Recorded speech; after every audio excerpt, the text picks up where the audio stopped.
ఒక అతన్ని తల్లిదండ్రులు చాలా కష్టపడి చదివించారనమాట. ఆ తల్లిదండ్రులు కష్టపడి చదివించడంతో అతను కూడా తన తల్లిదండ్రులని జాబ్ వచ్చిన తర్వాత బాగా చూసుకోవాలని చెప్పేసి అనుకున్నాడు. అతను ఆ విధంగా ఏం చేశాడంటే సాఫ్ట్వేర్ జాబ్ సంపాదించాడు. సంపాదించిన తర్వాత మొట్టమొదటిగా అతను ఏంటంటే ప్యాకేజీ వస్తుంది అనమాట. ఆ ప్యాకేజీ తోటి అతను ఏం చేశాడంటే ముందు తమ తల్లిదండ్రులు బాగా చూసుకోవాలని చెప్పేసి తమ తల్లికి తండ్రికి కూడా సకల సౌకర్యాలు కల్పించడానికి ప్రయత్నించాడు అనమాట. అంటే తండ్రికి ఏం చేశాడంటే ఒక ఎలక్ట్రిక్ బైక్ కొన్నాడు, తల్లికి ఏమో ఏసీ కొన్నాడు, అదేవిధంగా వాషింగ్ మిషన్ కొన్నాడు. అదేవిధంగా నెలకు ఒకసారి వీకెండ్లో అతను వేరే ప్లేస్ కూడా వెళ్ళడం, ఆ వేరే ప్లేస్ తీసుకెళ్లి వాళ్ళకి కొన్ని పుణ్యక్షేత్రాలు కూడా తీసుకెళ్ళడం జరిగింది.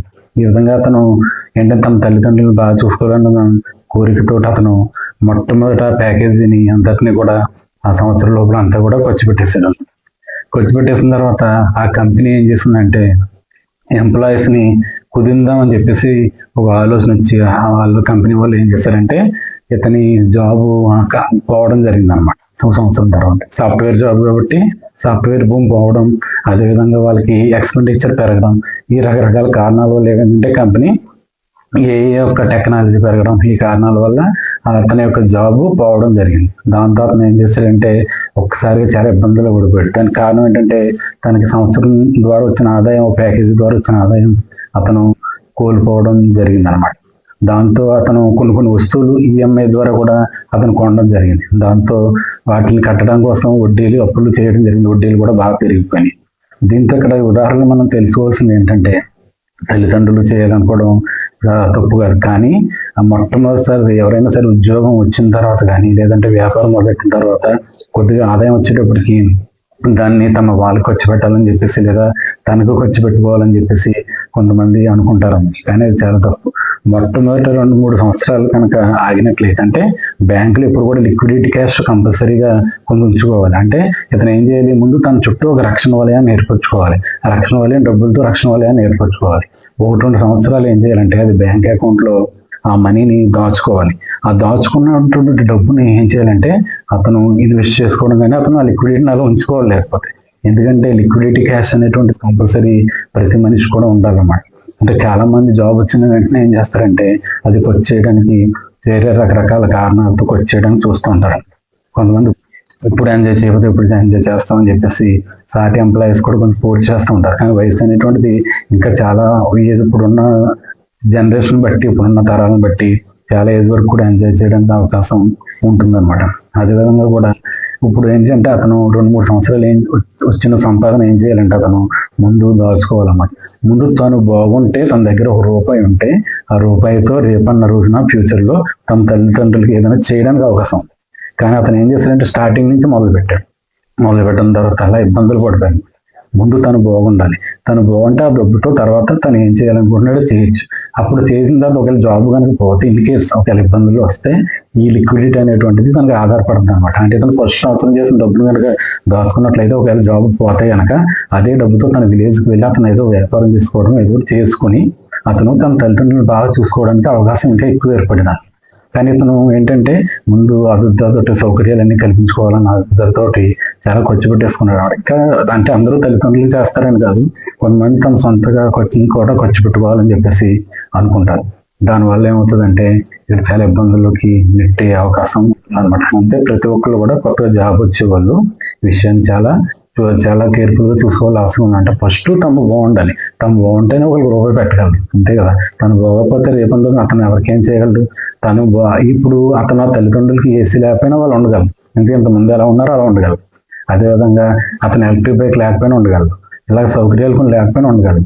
ఒక 2 సంవత్సరాలు అతను తమ కోరికల్ని తన యొక్క ఆశయాల్ని అదుపులో పెట్టుకుంటే తర్వాత గోల్డ్ అండ్ సౌకర్యాలు వాళ్ళ తల్లిదండ్రులు కావచ్చు, తను కావచ్చు ఎంజాయ్ చేయడానికి కానీ అనుభవించడానికి కానీ అవకాశం ఉంటుందన్నమాట. ప్రతి ఒక్కరి విషయాన్ని ముందు తను బాగుండాలి, బాగుంటే తర్వాత తమ వాళ్ళు చూడడానికి అవకాశం ప్రతి ఒక్కరికి ఏర్పడుతుంది. ఈ విషయాన్ని ప్రతి ఒక్కళ్ళు కూడా జాబ్లో కొత్తగా చేరే వాళ్ళు ప్రతి ఒక్కళ్ళు కూడా ఈ విషయాన్ని ఆలోచనలో పెట్టుకోవాలంటే ఎందుకు ఖర్చు పెట్టాలంటే ఒకవేళ నిజంగా ఖర్చు అనేది నిజంగా పెట్టాలి వస్తే ఫస్ట్ సారి తన యొక్క ఆరోగ్యం కోసం తమ తల్లిదండ్రుల ఆరోగ్యం కోసం ఖర్చు పెట్టుకోవాలి.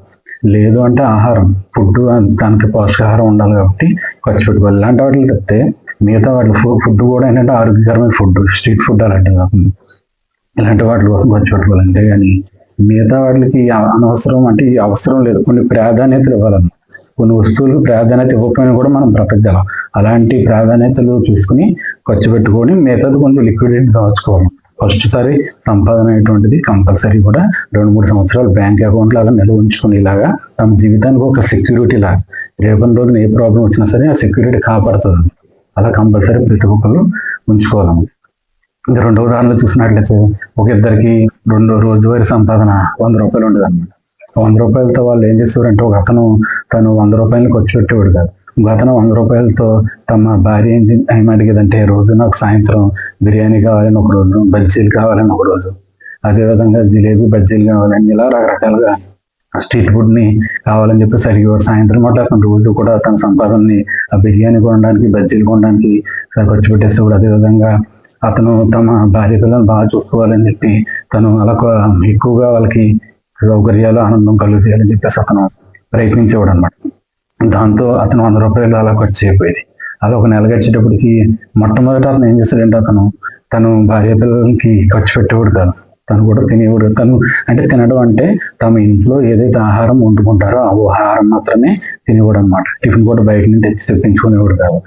అదే విధంగా ఏంటంటే ఇంట్లో ఎలాగో బియ్యం గట్ట అలా ఉంటాయి, ఆహారంతో సరిపెట్టుకునేవాడు. కానీ అతనితో వాళ్ళ పిల్లలు అడిగారు, నువ్వు పిసినారు అని చెప్పేసి అతను పొడిచేవారు అన్నమాట అతన్ని. అలా ఒక నెల గడిచేటప్పటికి ఇతని దగ్గర రోజు 100 రూపాయలు కాబట్టి 3000. కానీ అతని దగ్గర మొత్తం సంపాదన అంతా కూడా ఖర్చు అయిపోయింది. తర్వాత నెలకు వచ్చేటప్పటికి కూడా అతను అదే పరిస్థితి కంటిన్యూ చేశారన్నమాట. ఈ 3000 అతను కొంచెం సేవింగ్స్ దాచుకుని తర్వాత కొంత ఇన్వెస్ట్ చేసుకుంటూ మొదలు పెట్టాడు మొదట.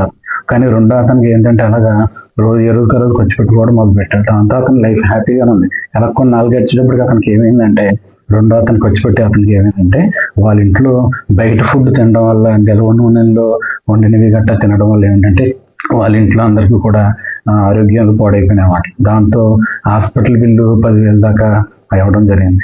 ఆ 10,000 కోసం అతని దగ్గర ఏమి డబ్బులు లేకపోవడం వల్ల అతను ఏంటంటే ఒకసారి అప్పులు చేయడం జరిగింది. అప్పులకు మళ్ళీ వడ్డీలు గట్లా చాలా ఇబ్బందులు పడడం మొదలుపెట్టాడు. దీనివల్ల మనం తెలుసుకోవాల్సింది ఏంటంటే, తాత్కాలికంగా మన యొక్క కోరికని అదుపులో పెట్టుకోవడం, ఒక స్టెప్ వెనకడుగు వేసిన అంటే ఇప్పుడు ఒక నెల బిర్యానీ తినకపోతే ఏమవ్వదు, ఇంట్లో సర్దు తినచ్చు. కానీ అతను ఏం చేశాడంటే, స్టార్టింగ్లోనే మొట్టమొదటి వచ్చిన సంపాదనతోనే ఇలాగా ఫుడ్ కోసం, టిఫిన్ కోసం సంపాదన మొదలు పెట్టాడు. చాలా మంది ఇంట్లో వాళ్ళ వైఫ్ ఫోర్స్ చేశారని చెప్పేసి తాము ఏంటంటే వాళ్ళ కోసం అని చెప్పేసి వాళ్ళు ఎంటర్టైన్ చేద్దామని వాళ్ళని అని చెప్పేసి వాళ్ళ కోసం కష్టపడుతూ ఉంటారు. కానీ ఇంట్లో భార్య పిల్లలు వీళ్ళు కూడా అర్థం చేసుకుని ఒక బడ్జెట్ అనేటువంటిది లేకపోతే కనుక రాబోయే రోజుల్లో చాలా ఇబ్బంది అవుతాం.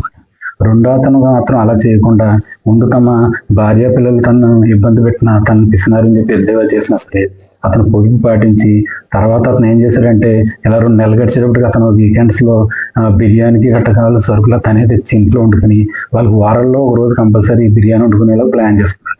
దానివల్ల అతను డబ్బు సేవ్ అయింది. దాంతోపాటు అతను ఆర్థికంగా వెళ్ళడానికి అవకాశం ఏర్పడింది. దానివల్ల అతను మరింత సౌకర్యాలు ఏర్పరచుకుని అతనే సొంతంగా కంపెనీ పెట్టి 10 మందికి పని కల్పించే స్థాయికి ఎదిగాడు. ఈ విధంగా 2 ఉదాహరణల ద్వారా మనం చూసినట్లయితే మనీ మేనేజ్మెంట్ అందరికీ ఒకేసారి ఒకేలా అవకాశాలు ఇస్తున్నప్పుడు కూడా దాన్ని మేనేజ్ చేసుకోవడంలో వాళ్ళు అనుసరించినటువంటి పాత్ర ఎంతో కీలకంగా ఉంటుంది అన్నమాట. చాలా మంది అనవసరపు ఖర్చులు పెట్టేసుకోవడం, ఈఎంఐలు కట్టుకోవడం, అదేవిధంగా జాబ్ వచ్చిన వెంటనే ఈఎంఐలు కట్టుకోవడం, ఇలా రకరకాలుగా వాళ్ళు ఖర్చు పెట్టేస్తూ ఉంటారు అన్నమాట. బడ్జెట్ సరిగ్గా ప్లానింగ్ లేకపోవడం, అనవసరపు ఆర్భాటాలకు వెళ్ళడం, అదేవిధంగా తమ బయట ఫుడ్కి అలవాటు పడడం. చాలా మంది బయట ఫుడ్కి పెట్టే ఖర్చు అంతే ఎంత కాదు. మార్నింగ్ టిఫిన్ కూడా ఇంట్లో వండుకోకుండా బయట నుంచి తెచ్చుకుంటూ ఉంటారు. అదేవిధంగా బిర్యానీలు కానీ, అంటే డబ్బులు సంపాదన తక్కువ ఉన్నప్పుడు ఇలాంటి పనులు చేయడం వల్ల ఆటోమేటిక్గా వాళ్ళకి దీర్ఘకాలంలో చాలా ప్రాబ్లమ్స్ ఏర్పడతాయి అన్నమాట. అందులో ప్రతి ఒక్కరు కూడా మనీ అందరికీ ఒకేలాగా వస్తున్నప్పటికి కూడా ఈరోజు మనీ సంపాదించే అవకాశం అందరికీ రాదు. కొంతమందికి మాత్రమే భగవంతుడు అవకాశాన్ని ఇస్తాడనమాట. ఆ అవకాశాన్ని ప్రతి ఒక్కరూ కూడా వినియోగించుకొని దాన్ని తమ యొక్క తెలివితేటలతో, జ్ఞానంతో మనీని ఏ విధంగా మేనేజ్మెంట్ చేసుకోవాలో ఆలోచించి తమ ఉన్నత స్థాయికి ఎదుగుతారని చెప్పి ఆశిస్తూ థ్యాంక్ యూ.